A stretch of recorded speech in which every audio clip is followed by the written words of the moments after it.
मैं मजामा તમે કેમ છો? હું પણ એકદમ મજામાં। बस इसके आगे मत बोलिएगा। तो रावण को अपने ज्ञान का अहंकार था और वहीं दूसरी तरफ परमात्मा श्री राम को अहंकार का ज्ञान था। और जब कलयुग आया जो हमारा और आपका युग है, तो देव और दानव दोनों एक ही देह में रहने लगे। इस जगत में जब हम स्वयं को पूरा नहीं जान पाते, तो हम किसी अन्य को पूरा जानने का दावा कैसे कर सकते हैं? तरल अनल गगन पवन धरा धरा शिवाय शिवम। અદ્ભુત અભિનેતા અત્યારે આપણી સાથે છે જેમને રાવણનું કેરેક્ટર અત્યારે અમારે રામ જે ડ્રામા થઈ રહ્યો છે અમદાવાદમાં એમાં પ્લે કર્યું છે। સો હેલો સર, કેમ છો? मैं मजामा તમે કેમ છો? હું પણ એકદમ મજામાં। बस इसके आगे मत बोलिएगा।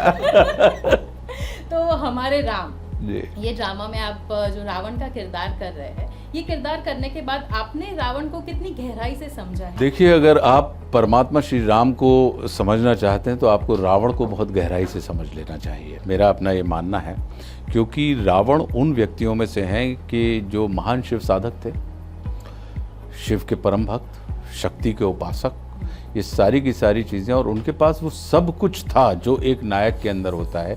लेकिन ऐसा क्या हो गया कि नायकत्व के सारे गुणों से भरे होने के बाद भी रावण जो है वो प्रतिनायक के रूप में संसार में आज की तारीख में जाने जाते हैं। तो उन तमाम चीज़ों को अगर बहुत बारीकी से हम देखें तो हम ये पाएंगे कि अहंकार चाहे सत्ता का हो या सौंदर्य का हो, शक्ति का हो या भक्ति का हो, धन का हो या धर्म का हो, वो बड़े से बड़े विश्व विजेता को भूलुंठित कर देता है। तो रावण को अपने ज्ञान का अहंकार था और वहीं दूसरी तरफ परमात्मा श्री राम को अहंकार का ज्ञान था। ऐसा भी होता है कि जैसे एक इंसान में एक अच्छे गुण भी होते हैं और खराब गुण भी होते हैं, और वो किसके सामने हम कौन सा गुण दिखा रहे हैं, that all depends on that, right? देखिए, कलयुग में क्या है कि सतयुग में देव और दानव दोनों अलग अलग जगह रहते थे, अलग अलग लोक में रहते थे। सतयुग के बाद त्रेता युग आया परमात्मा श्री राम का, तो देव और दानव दोनों एक ही लोक में रहने लगे। त्रेता युग के बाद द्वापर युग आया परमात्मा श्री कृष्ण का, तो देव और दानव दोनों एक ही परिवार में रहने लगे, दुर्योधन और युधिष्ठिर। और जब कलयुग आया जो हमारा और आपका युग है, तो देव और दानव दोनों एक ही देह में रहने लगे। हम महाराजा दशरथ के जैसे अपनी युक्ति यानी कुशलता, अपनी शक्ति यानी कर्मठता और अपनी भक्ति अर्थात सुमित्रा, इनके साथ यदि अच्छा सुखद संयोग बना के चलेंगे तो हमारे यहाँ पे भी, हमारे अंदर भी ज्ञान रूपी राम, लक्ष्मण रूपी साहस, लक्ष्मण रूपी वैराग्य, भरत रूपी प्रेम और शत्रुघ्न रूपी साहस का जन्म हो जाएगा।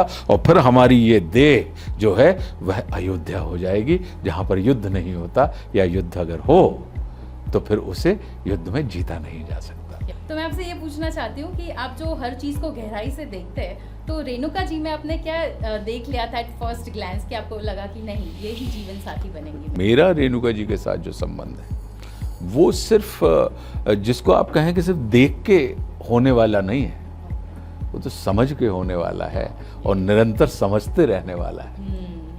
तो जैसे अभी हम ये रामायण की बात करें, तो रामायण में ऐसा कौन सा चंक है जो आपका बहुत ही फेवरेट है? रामायण पूरी मेरे लिए बहुत फेवरेट है, और मेरा ये मानना है, जैसा कि मैंने आपको बताया, कि बहुत प्रिय है।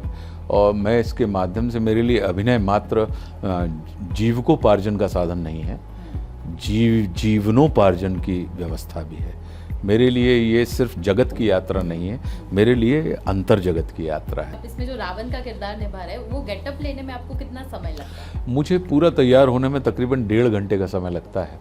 आपकी शिव तांडव स्तोत्रम वो बहुत ही सोशल मीडिया पे तो काफ़ी वायरल है, और जब भी हम सुनते हैं तो गूज़बम्स हो जाते हैं हमें। सो अगर हमारे व्यूअर्स के लिए भी एक बार हो जाए तो। विशेष हैं, अशेष हैं, प्रशेष हैं, विशेष हैं, जो उनको जैसा धार ले वे उसके जैसा भेष हैं। वे नेत्र सूर्य देवता का चंद्रमा का बाल है, वे लय भी वे प्रलय भी वे अकाल महाकाल है। उसी के नाथ हो गए जो उनके साथ हो लिया, वहीं के हो गए हैं वे जहाँ सुना शिवय शिवम डमड डमड डमड डमरू।